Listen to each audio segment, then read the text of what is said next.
거룩하신 하나님, 하나님의 음성과 하나님의 사랑을 경험하며 이 시간 또 한 번 종들이 엎드립니다.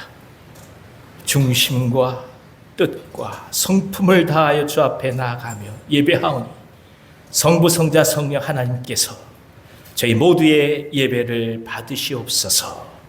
예수님의 거룩하신 이름으로 기도하옵나이다. 아멘. 아멘.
나는 전능하신 아버지 하나님 천지의 창조주를 믿습니다.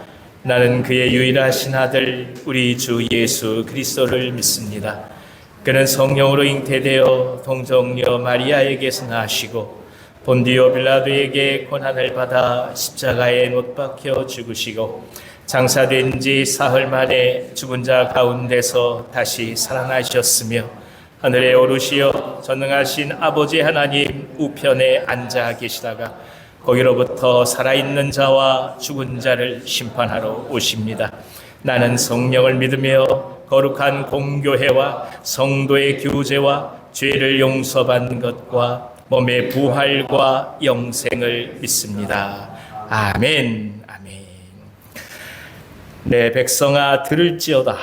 내가 말하리라. 이스라엘아 내가 네게 증언하리라. 나는 하나님 곧 내 하나님이로다. 하늘의 재물 때문에 너를 책망하지는 아니하리니 내 번제가 항상 내 앞에 있으리로다.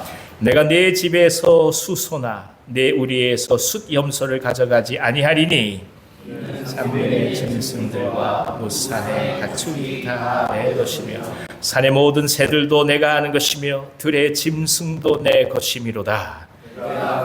주여도 내게 아니하였으면 거기에 충만한 것이 내 것이미로다. 내가 수소의 고기를 먹으며 염소의 피를 마시겠느냐?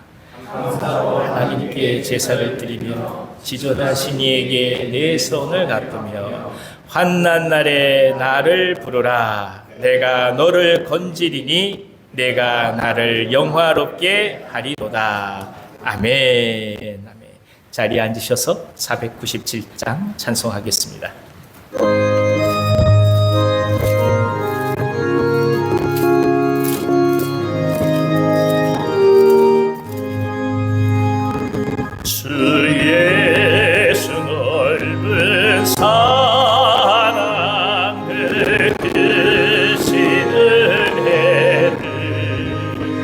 나 힘써 전파함은 참 기쁜 일일세. 주 예수 복된 말씀 생명과 진리요 내 맘의 갈급함을 다 채워주시네. 예부터 전한 말씀 주 예수 계신 사랑 나 항상 전하기 참 기뻐하도다. 이 말씀 전할 때 내 맘이 기쁘고 그 말씀 전할수록 새 기쁨 넘치네. 구원의 복된 말씀 못 들은 사람이 세상의 마음을 보 임소서 전하세. 예부터 전한 말씀 주 예수 크신 사랑 나 항상 전하기 참 기뻐하도다. 이 말씀 들은 사람 또 듣기 원하고 목말라 사모하니 그 말씀 진리라. 그 나라 영광 중에 나 부를 새 노래 예부터 좋아하던 이 말씀뿐이세. 예부터 전한 말씀 주 예수 크신 사랑 나 항상 전하기 참 기뻐하도다.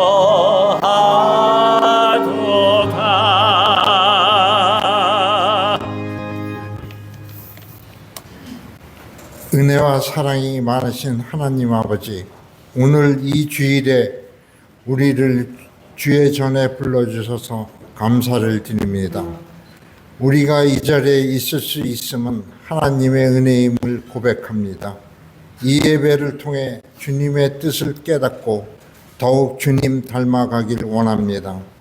지난 한 주간 우리의 삶이 주님의 뜻을 온전히 따르지 못했음을 고백합니다. 우리의 교만과 부족함을 용서해 주시고 주님의 뜻을 따라 살아갈 수 있도록 마음을 새롭게 하여 주옵소서. 우리의 죄를 회개하며 하나님의 자비와 용서를 구합니다. 하나님, 우리의 교회가 하나 되어 주님의 뜻을 이루어가길 기도합니다. 성도들이 서로 사랑하고 격려하며 주님의 복음을 전하는 사명을 잘 감당할 수 있도록 도와주시옵소서.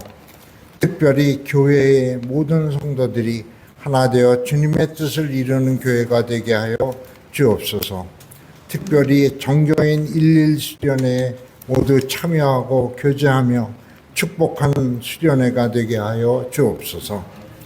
또한 이 시간 목사님을 위해 기도합니다. 목사님에게 지혜와 능력을 주셔서 주님의 말씀을 온전히 전하며 교회를 잘 이끌어갈 수 있도록 도와주옵소서. 하나님, 육체와 정신적인 고통에 있는 성도들 위해 기도합니다. 그들에게 주님의 치유의 손길을 보내주시옵소서. 그들이 고통 속에서도 주님의 위로와 평안을 경험할 수 있도록 도와주시고 회복의 은혜를 베풀어 주옵소서. 우리가 이 예배를 통해 하나님 뜻을 알며 그 뜻을 이루어가는 삶을 살 수 있도록 도와주시옵소서. 예배를 돕는 손길들과 주님을 찬양하는 찬양대의 고백을 기쁘게 받아 주옵소서. 감사하며 예수 그리스도의 이름으로 기도드립니다. 아멘.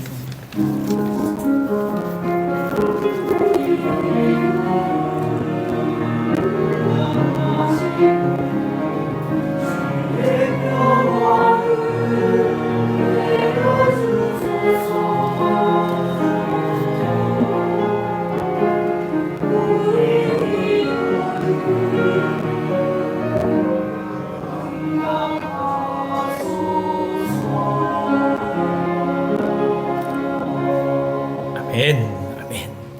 좌우 형제 자매들을 바라보시면서 축복하도록 하겠습니다. 당신은 하나님의 언약 안에 있는 축복의 통로.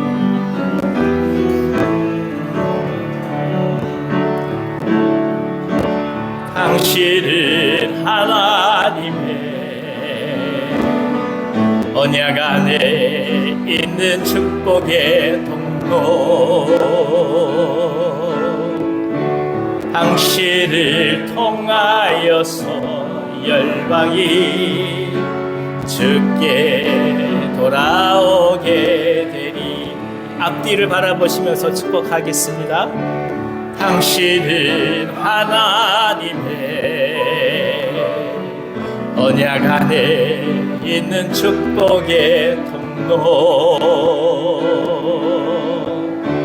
당신을 통하여서 열방이 주께 예배하게 되리. 아멘. 하나님 앞에 감사의 박수 드리겠습니다. 감사합니다.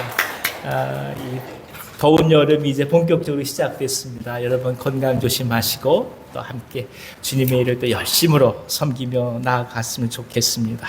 자, 금요 기도회 계속해서 진행되고 있습니다. 참 고맙게도 저녁마다 오셔서 많은 분들이 기도해 주십니다. 우리 각자 문제를 놓고 또 영혼을 품고 또 아픈 분들을 위해서 계속 기도하고 있습니다. 여러분 시간 되시면 다 함께 나와주셔서 주님 앞에 기도해 주시기를 바랍니다. 오늘 점심은 특별히 우리 여성교회 쪽에서 이서희 권사님 비롯해서 많은 분들이 함께 또 준비를 해 주셨습니다. 여러분 한 분도 그냥 가지 마시고 꼭 선교회 모임 맞으신 다음에 식사 같이 하시고 교제해 주시기를 바랍니다. 본래 오늘 제 리더십 특강이 있는데 지금 점심 식사가 어떻게 될지 몰라서 시간을 좀 유동적으로 보도록 하겠습니다. 그러니까 이따가 다시 말씀드릴 테니까 여러분 유념해 주셔서 참여해 주시기를 바랍니다.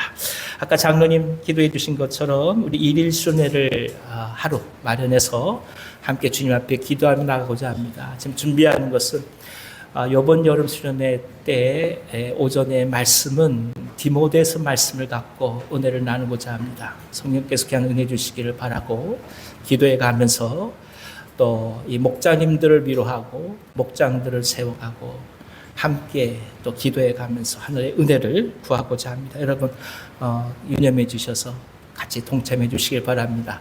특별히 이제 점심 식사를 준비해야 돼서 저희가 인원 파악이 좀 필요합니다. 그래서 여러분 저 뒷면에 가시면 참가 신청서를 비춰놨습니다. 그러니까 꼭 성함을 좀 기록해 주십시오. 그래야 그 인원 수대로 저희가 맞춰서 점심을 준비할 수 있습니다. 불편하시더라도 꼭 성함을 기록해 주시고 함께 동참해 주시기를 바랍니다. 자, 오늘 저에게 주신 하나님 말씀은 신약성경 마가복음 11장 1절부터 11절까지 말씀입니다. 마가복음 11장 1절에서 11절까지의 말씀, 제가 가지고 있는 성경으로는 신약성경 72면에 있습니다. 마가복음 11장 1절에서 11절까지의 말씀을 봉독하겠습니다. 그들이 예루살렘에 가까이 와서 감람산 벳바게와 베다니에 이르렀을 때에 예수께서 제자 중 둘을 보내시며 이르시되 너희는 맞은편 마을로 가라. 그리로 들어가면 곧 아직 아무도 타보지 않은 나귀 새끼가 메어 있는 것을 보리니 풀어 끌고 오라. 만일 누가 너희에게 왜 이렇게 하느냐 묻거든 주가 쓰시겠다 하라. 그리하면 즉시 이리로 보내리라 하시니 제자들이 가서 본즉 나귀 새끼가 문 앞 거리에 메어 있는지라. 그것을 푸니 거기 서 있는 사람 중 어떤 이들이 이르되 나귀 새끼를 풀어 무엇 하려느냐 하매 제자들이 예수께서 이르신 대로 말하는데 이에 허락하는지라. 나귀 새끼를 예수께로 끌고 와서 자기들의 겉옷을 그 위에 얹어 놓음에 예수께서 타시니 많은 사람들은 자기들의 겉옷을 또 다른 이들은 들에서 벤 나뭇가지를 길에 펴며 앞에서 가고 뒤에서 따르는 자들이 소리 지르되 호산나 찬송하리로다. 주의 이름으로 오시는 이여 찬송하리로다. 오는 우리 조상 다윗의 나라여 가장 높은 곳에서 호산나 하더라. 예수께서 예루살렘에 이르러 성전에 들어가사 모든 것을 둘러보시고 때가 이미 저물매 12 제자를 데리시고 베다니에 나아가시니라. 아멘.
아멘. 하나님 앞에 감사의 박수 올려드리겠습니다. 할렐루야. 감사합니다.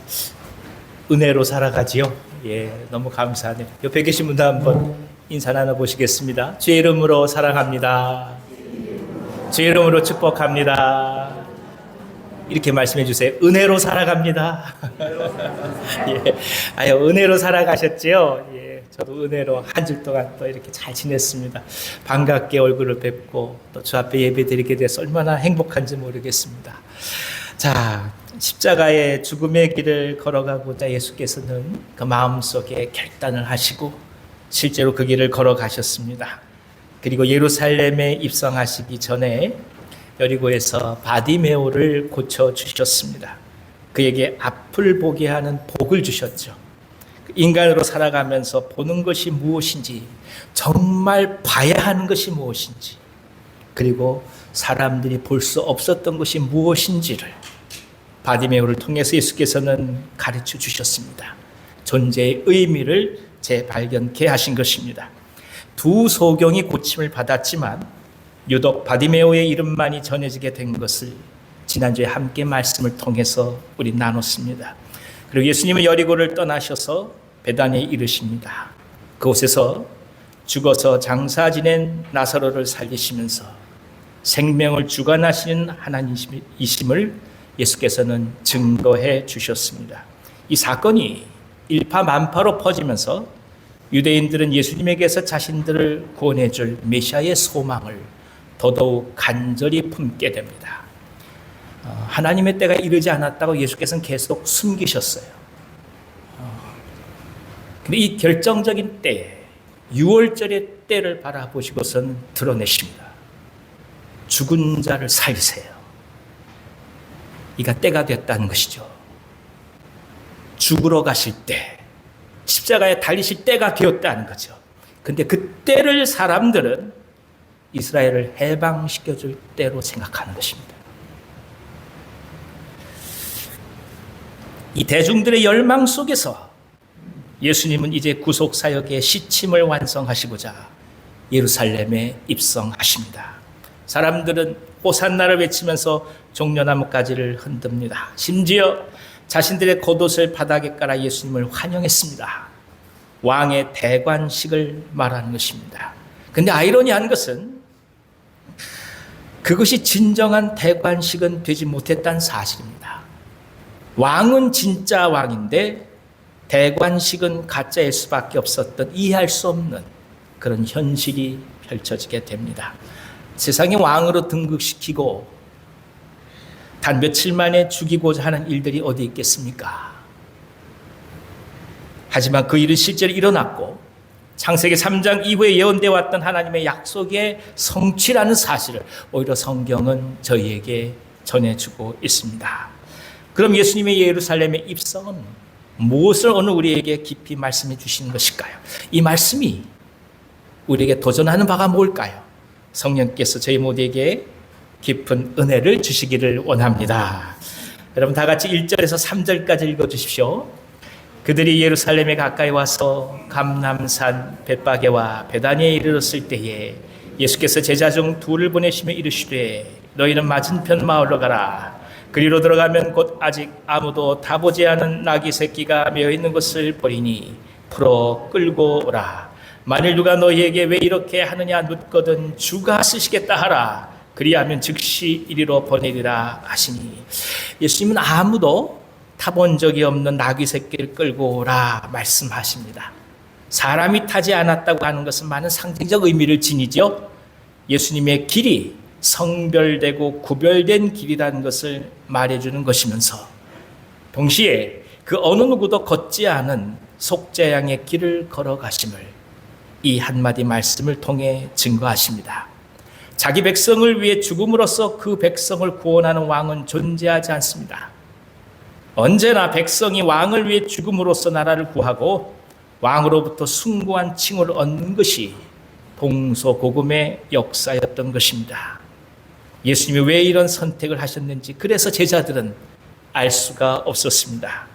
훗날 시간이 지난 이후에 그들이 깨달은 것은 바로 선지자 스가랴의 예언을 예수께서 이루시고자 선택한 방법이었다는 사실입니다.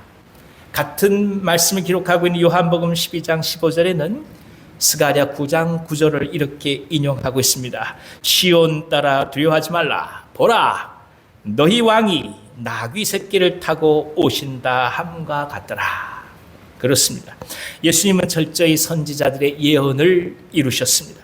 그러니까 예수님의 죽음은 우연히 충동적으로 이루어진 것이 아니라는 것입니다. 하나님의 시간과 계획 속에서 정확히 한 치의 오차 없이 이루어진 것입니다. 곧 메시아는 예언대로 오셨습니다. 그렇게 오랫동안 갈망해왔던 메시아는 약속하신 그대로 오신 것입니다. 우리는 기분에 따라 행동하지요. 좋고 싫음에 따라 행동합니다만 하나님의 시간은 예외 없이 아름답게 이루어져 간다는 거예요. 우리가 주의 일을 하고 사역을 해가면서 어느 경우에는 내 생각대로 했다고 생각할 수도 있어요. 하지만 시간이 지나면서 알게 되는 것은 그것조차도 하나님께서 사용하셔서, 아니 내 감정의 기복마저 사용하셔서 하나님의 나라를 이루어 가신다는 것을 보게 됩니다. 이 하나님의 섭리요 경륜인 거예요. 믿음은 그래서 하나님께서 어떤 상황을 할지라도 오늘 우리를 계획과 준비하신다, 이끌어 가신다는 것을 신뢰하는 것 아니겠습니까? 오늘 예수님 그것을 말씀하신 거예요. 그냥 지나간 일 같아도 그런 게 아니라는 거예요. 오랫동안 성경에서 예언되어 온 하나님의 시, 하나님의 때를 정확하게 이루어 가신다는 것을 말씀해 주고 있는 것입니다. 스가랴의 말씀처럼 예수님의 이 길은 나귀 새끼를 동반하는 보잘것없는 행색으로 이루어졌습니다. 가난과 궁핍, 소외와 보잘것없는 모습 속에서 참 왕의 진정한 견모를 보이신 것입니다. 예수님의 등극은 섬김받는 왕이 아니라 섬기는 왕, 곧 그 백성을 위하여 죽으러 가는 왕으로 이루어진 것입니다. 그저 최소한의 요구 조건을 만족시키는 이동수단이었던 나귀를 통해서 말입니다. 이것은 예수님이 지금껏 살아온 삶을 대변하죠. 짧은 30여 년의 삶 동안 예수님은 언제나 최소한의 필요에 익숙해 오셨습니다. 많은 사람들에게 기적을 베풀었지만 정작 자기 자신을 위해선 그 어떤 기적도 베풀지 않은 분이셨습니다. 그 백성들의 필요에 거절하지 않고 자신을 내어주신 분, 그가 바로 예수님이시고 그것이 진정한 왕이요 메시아였던 것입니다. 4절로 6절까지 읽어주십시오. 제자들이 가서 본즉 나귀 새끼가 문 앞 거리에 매여 있는지라. 그것을 푸니 거기 서 있는 사람 중 어떤 이들이 이르되 나귀 새끼를 풀어 무엇 하려느냐 하매 제자들이 예수께서 이르신 대로 말하는데 이에 허락하는지라. 나귀 새끼를 허락한 사람은 아마도 예수님을 믿는 신자였을 것으로 추정이 됩니다. 만약 그렇지 않았다면 예수님의 사역을 통해 깊이 예수님에 대해서 호감을 가졌던 사람이었을 것입니다. 물론 이들의 기대는 굉장히 복합적이었을 거예요. 한 사람 한 사람을 치유하시는 모습 속에서 희망을 보기도 한 것이고, 그리고 거시적으로는 이런 분이 지도자가 되면 이 압제의 굴레에서 벗어날 수 있을 것이라 생각하기도 했을 것입니다. 하지만 그 누구도 예수님의 왕되심이 어떤 의미인지 정확히 알고 있는 사람은 아무도 없었습니다. 일종의 동상이몽을 꿈꾸고 있는 것입니다. 그리고 어느 누구도 이것에 대해서 의심하지 않았습니다. 자신들이 꾸고 있는 꿈을 예수님 또한 꾸고 계신 줄로 생각했다는 뜻입니다. 7절로 11절까지 읽어주십시오. 나귀 새끼를 예수께로 끌고 와서 자기들의 겉옷을 그 위에 얹어 놓음에 예수께서 타시니 많은 사람들은 자기들의 겉옷을, 또 다른 이들은 들에서 벤 나뭇가지를 길에 펴며 앞에서 가고 뒤에서 따르는 자들이 소리 지르되 호산나 찬송하리로다. 주의 이름으로 오신 이여 찬송하리로다. 오는 우리 조상 다윗의 나라여 가장 높은 곳에서 호산나 하더라. 예수께서 예루살렘에 이르러 성전에 들어가사 모든 것을 둘러보시고 때가 이미 저물매 12제자를 데리시고 베다니에 나가시니라. 사람들은 호산나라고 외치죠. 호산나라는 뜻은 이제 구원하소서라는 겁니다. 너무 오랫동안 기다렸으니, 너무 오랫동안 우리가 고통을 받았으니 이제 구원하소서. 더 이상 못 기다리겠습니다. 더 이상 못 참겠어요. 할 만큼 했잖아요, 이제는. 그러니 이제 구원해 주세요. 메시아로 고백하며 왕으로 고백하며 자신들의 억울함과 이 정치적 폭압 앞에서 완전히 해방시켜달라는 외침이었습니다. 죽은 자마저 살리신 분이셨으니 그 기대와 인기가 얼마나 대단했겠습니까? 아니, 능력이라 한들 죽은 걸 살리는 능력 이상 된 능력이 세상에 어디 존재하겠냐 말이에요. 근데 그런 능력을 가진 자들이, 그런 능력을 가진 자가 이 앞에 있으니 우리 모두를 살려주시고 완전히 해방시켜 주십시오. 이것이 호산나라는 외침 속에 녹아 있는 거예요. 하지만 예루살렘 백성들이 생각하는 왕과 예수님이 걸어가시는 왕은 전혀 다른 길이었습니다. 우리가 주목해야 될 것이 이것이에요. 백성들은 자기들이 생각하는 왕을 원한다는 것입니다. 왕을 원하는 게 아니라 자기들이 생각하는 그 일을 해줄 왕을 원한다는 거예요.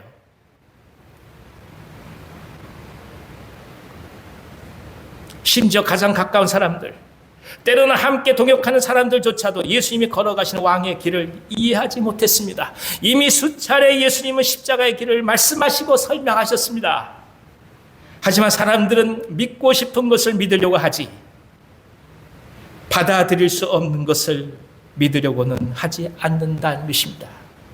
그렇다고 지금 예수님을 왕으로 옹립하고자 하는 이 사람들의 감정이 거짓인 것은 아닙니다. 분명 그런 감정이 있는 거예요. 그분이 왕이라는 거예요.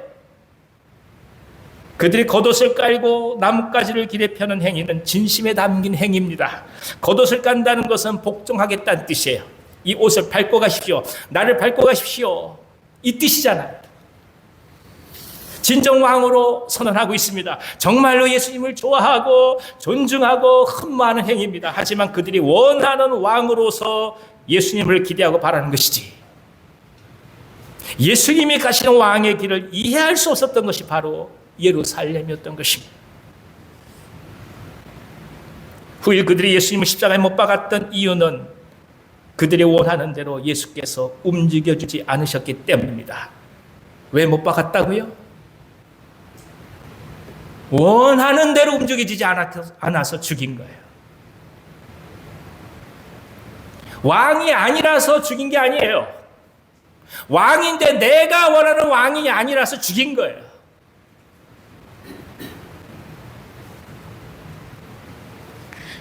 가룟 유다가 예수님을 판 것도 마찬가지였습니다. 그가 원하는 대로 예수께서 움직여 주시지 않는 거예요. 제자들이 원하는 대로 예수께서 움직여 주시지 않는 거예요. 사람들이 원하는 대로 예수께서 움직여 주시지 않는 거예요. 인간 자신의 생각과 욕망이 투영되는 왕을 원하지, 왕의 길을 따라가는 비워가는 존재가 되지 못한다는 것을 이 말씀은 절실히 증거합니다. 내가 비워져 종이 되어 그를 따르겠다는 게 아니에요. 당신이 왕 대접받으려면 내 욕망을 충족시키라는 거예요. 당신이 내게 예수로서 메시아로서 대접받으려면 내가 원하는 것을 이루라는 거예요.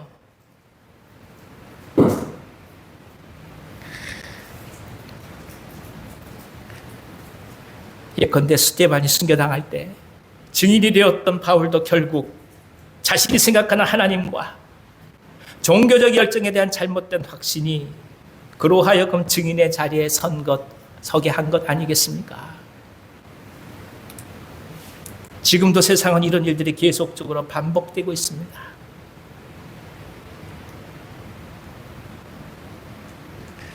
지도자나 바뀌면 달라질 줄 알잖아요. 하지만 우리는 이 말씀을 통해 깊이 묵상합니다. 오늘 내가 원하는 것을 예수님에게 왕으로 기대하는 것은 아닐까? 당신이 생각하는 예수님에 대한 생각과 예수님의 생각이 같을까요? 오늘 내가 생각하는 메시아라는 모습으로 예수님을 틀에 가두려고 하는 것은 아닐까요? 그래서 내 생각과 바람과 뜻이 일치하지 않게 된다면 너무나 쉽게 실망하고 좌절하는 것은 아닐까요? 왜 좌절할까요, 우리가? 왜 절망할까요? 내 생각대로 안 되니까. 다른 사람은 다 그렇게 한다 할지라도 예수님만은 내가 생각하는 대로 해주길 원하니까.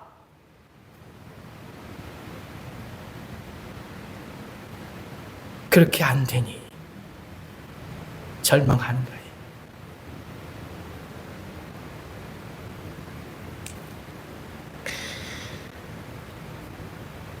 물론 지금 호산나를 외치는 이 사람들이 같은 입으로 예수님을 십자가에 못 박으라 외쳤던 똑같은 사람들이라 단정하고 싶지는 않습니다. 하지만 대중이라는 불특정 다수를 하나의 대상으로 바라본다면 배신감에 예수님을 십자가에 못 박으라 외치는 그 모습 속에서 우린 당연히 그들을 떠올릴 수밖에 없는 것입니다. 진짜 왕을 대하면서 가짜 왕의 대관식을 거행하고 있는 예루살렘. 주라고 그렇게 고백하면서 막상 그분이 내 안에 주님으로 계시지 못할 때, 그분의 종이라고 그렇게 얘기하면서 결국 내가 원하는 대로 그분이 움직여지기를 바랄 때, 그것이 가짜 대관식 아니겠어요?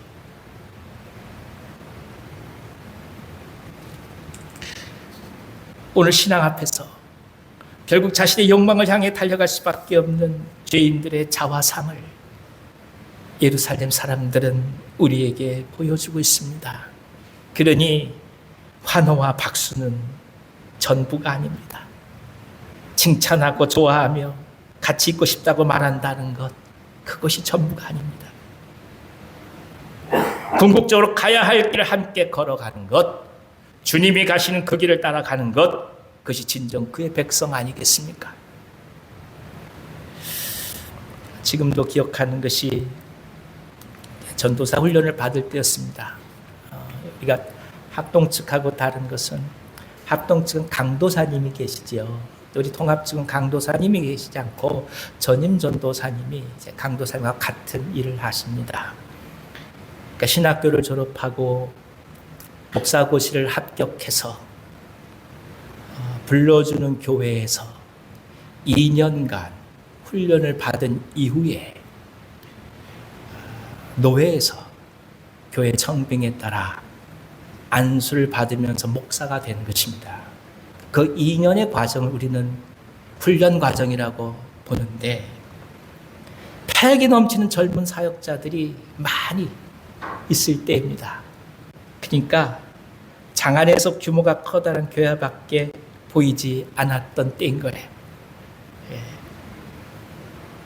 근데 교역자 회의할 때 그때 우리 목사님 말씀하시는 거예요. 나는 한 번도 큰 교회를 섬기게 해달라고 기도해 본 적이 없어. 그저 그때 힘들고 아파하던 사람들을 섬기고 말씀으로 양육하고 기도했을 뿐이야. 요즘 젊은 사역자들은 이 점을 모르는 것 같아. 그러시더라고요. 내 입을 크게 열라. 내가 채우리라. 그 말씀 붙들고 3만 명, 5만 명, 10만 명 교회를 꿈꾸던 젊은 전도사들 앞에서 막상 그런 교회를 섬기는 담임 목사님이 하신 말씀이에요.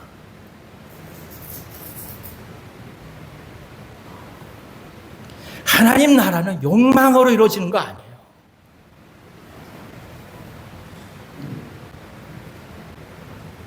깨어지고 부셔진 것들을 만회하기 위해서 이곳에서 주님을 붙들고 가는 거 아니에요.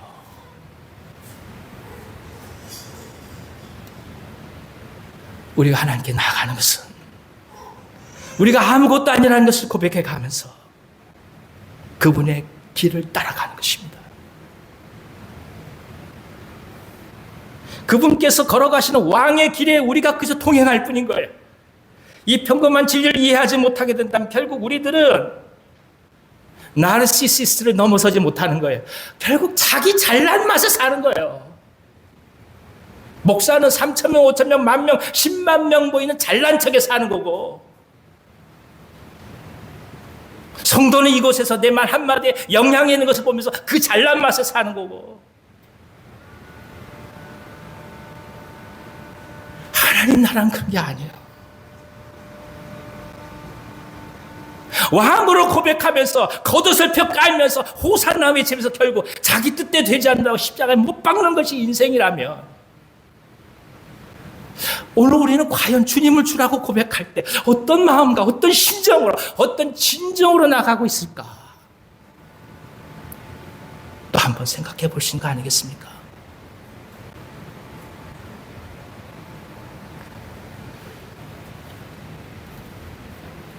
그럼에도 불구하고 한편 그의 백성들이 이런 속모습이 그렇다는 것을 알고 계셨음에도 불구하고 예수님이 이 길을 이토록 재촉하시며 걸어가신 이유는 무엇일까요? 예. 속는 거 알면서, 바보 취급하는 거 알면서, 이용당하는 거 알면서 왜 이 길을 걸어가셨을까요? 사명과 그렇게 해야만 한다는 책임감만으로 이 길을 걸어가실 수 있었을까요? 그렇다고 한다면 예수님은 그저 비장한 각오를 가진 한 분의 성인에 불과했을 것입니다. 가기 싫은 삶을 억지로 가는 분처럼 말이죠. 하지만 예수님은 여전히 그들과 함께 생활하고 아픈 사람을 고쳐주고 하나라도 더 가르치시기 위해 애쓰고 계십니다. 무엇을 말하는 것입니까? 책임감과 소명 말고 다른 것이 있다는 거예요. 바로 백성들을 향한 예수님의 사랑입니다. 이것이 중요한 거야. 바보 같은데, 어리석은 것 같은데 그 사랑 때문에 이 길을 가시는 거예요. 논리에 맞지 않는 것 같지만 끝까지 그 사랑 때문에 백성을 사랑해 가고자 결단하신 것입니다. 나중에 변절할 것을 알면서도 지금 함께 떡을 나누는 것이죠. 한번 생각해 보세요. 조금 이따 나 팔 사람인 거 알면서 떡 나눠줄 수 있겠습니까, 여러분? 여러분은 그러실 거예요. 저는 못합니다. 그 얼굴에 냅다 그냥 내던졌을지도 몰라요. 가증한 거 이러면서. 그런 말 많이 하잖아요, 우리. 가증하다. 예수께서 그러지 않으세요. 가증한 것을 보고 가증하다 말 안 해요. 그를 향한 사랑으로 묵묵히 그 길을 걸어가시는 거예요. 그래서 우리는 이 주님을 바라보면서 믿음 또는 신앙생활을 하는 것이 소명과 당위성만으로 해결할 수 있는 것이 아니라는 것을 깨닫습니다. 그래야만 한다고 해서 그럴 수 있는 것이 아닙니다. 가령 부부는 이렇게 해야만 한다고 해서, 직원은 이렇게 해야만 한다고 해서, 사장은 저래야만 한다고 해서, 자식은 이래야만 한다고 해서 해결되시는 문제가 아닙니다. 가장 중요한 본질은 우리의 사랑입니다. 내 안에 사랑이에요. 뜨거움이 있냐 이거예요. 열정이 있냐 이거예요. 간절함이 있냐 이거예요. 눈물이 있냐 이거예요. 그리고 그 사랑을 얼마나 귀히 여기고 있는가, 이 물음에 응답해야 한다는 것이죠. 호산나 찬송하면서 겉옷을 길에 펴는 사람들이 훗날 변절하는 것에 그래서 집중하여 분노하기보다도 오히려 시간이 지나면서 우리는 더더욱 그럼에도 불구하고 그 길을 걸어가신 예수님의 사랑에 집중하고 싶습니다. 어차피 인간은 그런 거예요. 오늘 얼굴 보고 웃으면서 뒤에서 딴소리 하는 게 인간인 거예요. 그러니까 인간에 집중하지 말고 예수 그리스도의 사랑에 집중하십시다. 왜냐? 앞에서 웃고 뒤돌아서 다른 얘기하는 것이 바로 우리 자신들이니까. 뭘 탓하겠습니까? 인간은 다 그런 거예요. 다 불쌍한 거예요. 다 긍휼히 여길 만한 것이고요. 다 어리석고 다 부족한 거예요. 그것 때문에 아파하고 실망하고 하나 없어요. 그게 인간이니까. 우리는 그런 우리를 사랑해 가시는 주님을 바라보며 그 사랑 속에 오늘을 살아가는 거예요. 믿음의 눈은 사람을 바라보지 않습니다. 믿음의 눈은 십자가의 사랑을 보는 거예요.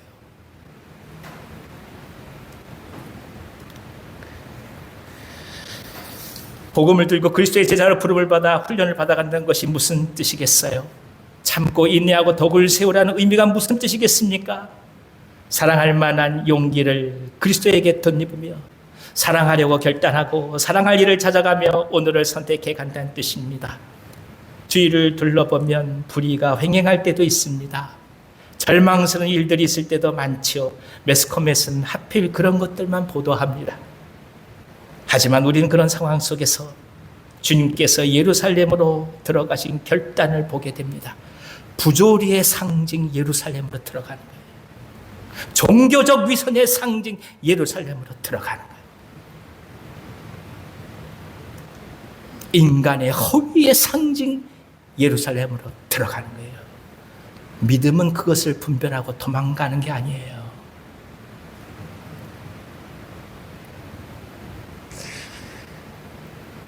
사랑하려는 의지, 사랑하라는 결단을 언제나 품고 나가시는 주님을 굳건히 붙들며 나가기를 기원합니다. 우리를 포기하지 않으시고 찾아오신 주님을 우리가 믿는다면 우리 또한 우리가 걸어가야 할 길에 대해서 흔들리지 않을 것입니다. 예수님이 걸어가신 길은 오늘 우리들에게 정령 소중한 격려입니다.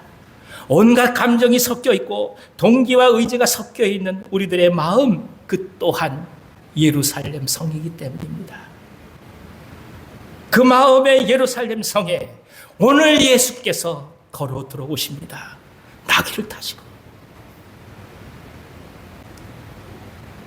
알면서도 내 안에 오시는 주님, 내가 그런 존재 뻔히 알면서도 내 안에 들어오시는 주님,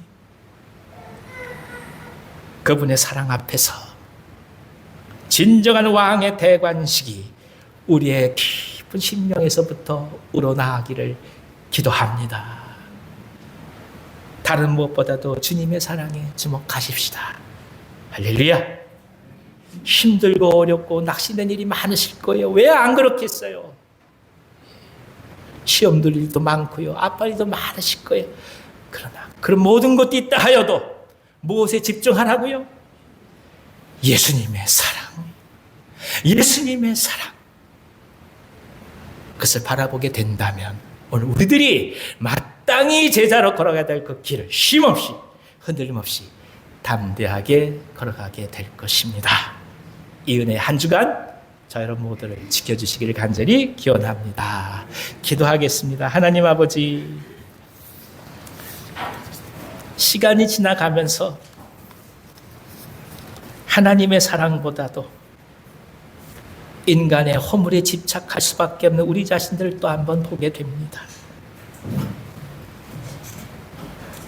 우리를 구원하신 주님을 바라보면서도 결국 우리가 생각하는 왕의 모습을 주님에게서 찾으려고 하는 것은 아닌지, 이 시간 귀한 성도님들 함께하여 주셔서 주님께서 그 심령에 거하심으로 주님의 뜻이 우리 모두의 뜻이 되게 하시고 주님의 사랑이 우리의 사랑이 되게 하여 주시고 주님의 길이 우리 길이 되게 하여 주시옵소서. 예수님의 이름으로 기도하옵나이다. 아멘. 우리 다 같이 찬송가 293장 찬송하겠습니다.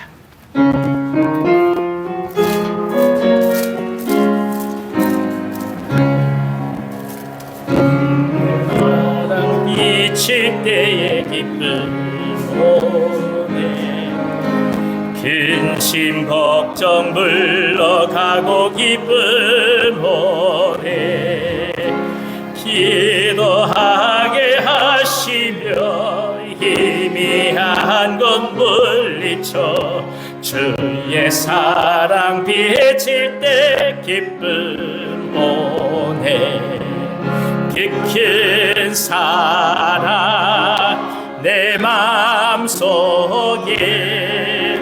충만하게 비칠 때에 찬송하네, 큰 사랑 내 마음속에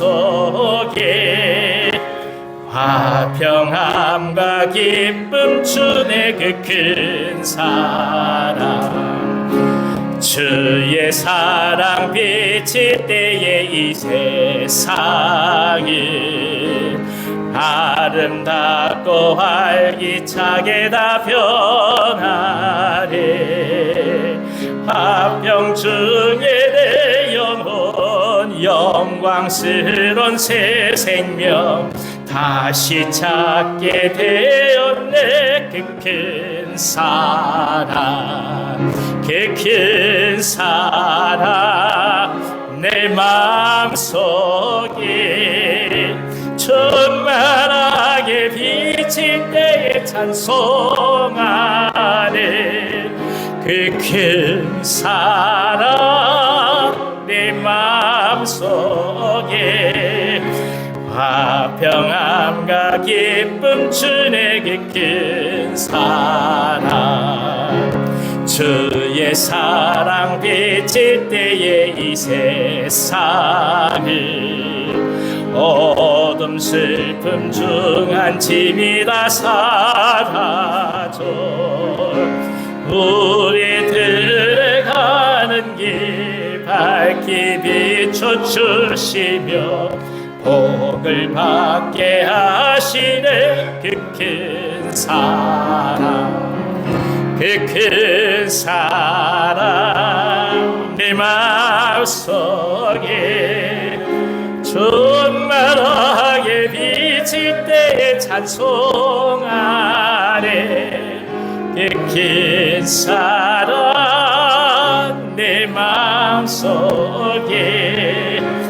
화평함과 기쁨 주네. 그 큰 사랑 주의 사랑 비칠 때에 제가 찬란하게 우리는 비치겠네. 세상 모든 이고 전국 생활할 때도 주의 사랑 비치는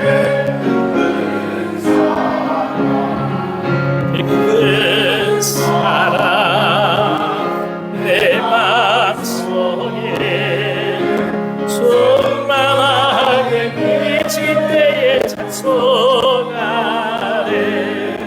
그 큰 사랑 내 마음속에 화평함과 기쁨 주네. 그 큰 사랑. 아멘. 거룩하신 하나님, 생명을 주시고 삶의 의미를 알게 하시며 오늘 사랑하는 사람들과 함께 거하게 하셔서 감사합니다.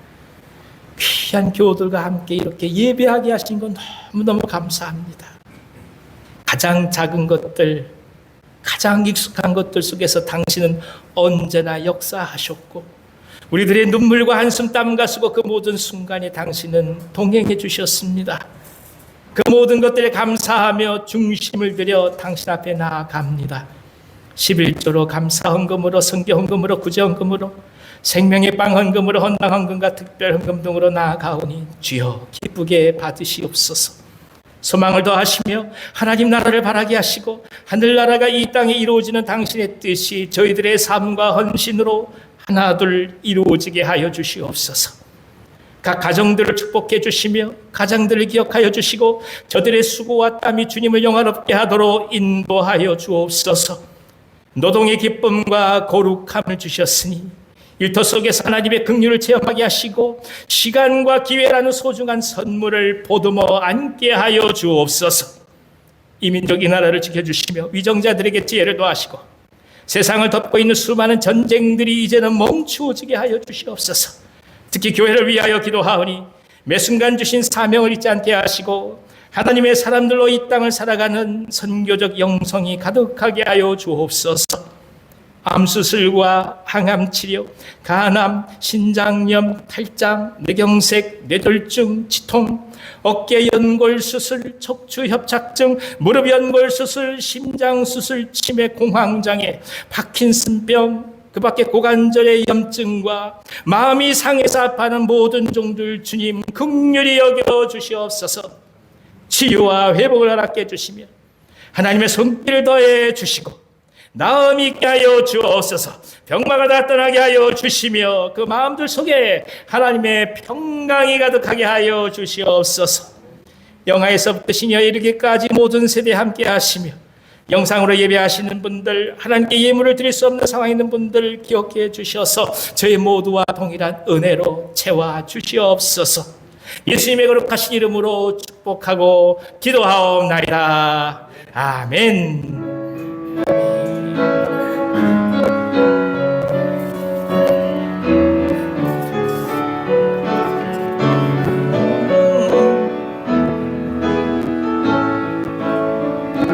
우리 보좌 앞에 모였네. 함께 주를 찬양하며 하나님의 사랑 그 아들 주셨네. 그의 피로 우리 구원받았네. 십자가에서 쏟으신 그 사랑 강같이 온 땅에 흘러 각 나라와 족속 백성 방언에서 구원받고 주 경배드리네.